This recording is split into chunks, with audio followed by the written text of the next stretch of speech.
రెండు విషయాలు ఏంటంటే గత ప్రభుత్వాన్ని ఎవరన్నా వద్దనరా రైతు బంధు ఇవ్వకుండా గత ప్రభుత్వాన్ని ఎవరన్నా వద్దనరా మొక్కలు పెంచి పచ్చదనాన్ని పెంచకుండా అనేటటువంటి మాట మాట్లాడిండు.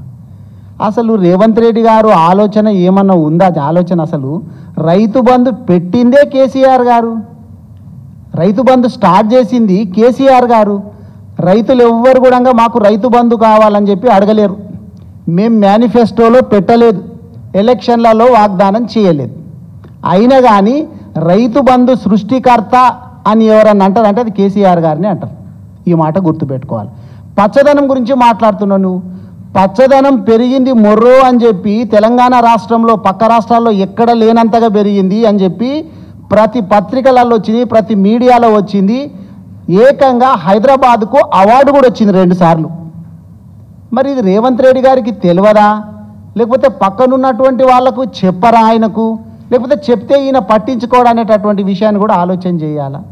ఇప్పుడు ఎలక్షన్స్కు పోతా అని చెప్తున్నటువంటి రేవంత్ రెడ్డి గారు ఊళ్ళ లోపల పల్లెల లోపల పల్లె ప్రగతి పట్టణ ప్రగతి ఏమైంది? అసలు ఎలక్షన్స్కు ఏం ముఖం పెట్టుకొని పోతారు?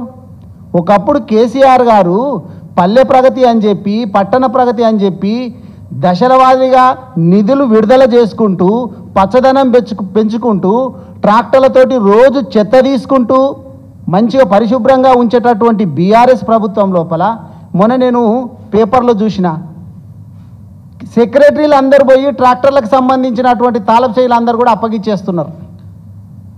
మాకు డీజిల్కు కూడా పైసలు లేవు, మేము ట్రాక్టర్లను మెయింటైన్ చేయలేము, ఇగో ఈ ట్రాక్టర్ల తాళపు చేతులన్నీ మీకు ఇస్తున్నామని చెప్పి అధికారులకు అప్పజెప్పేటటువంటి దుస్థితి కాంగ్రెస్ గవర్నమెంట్ లోపల వచ్చింది.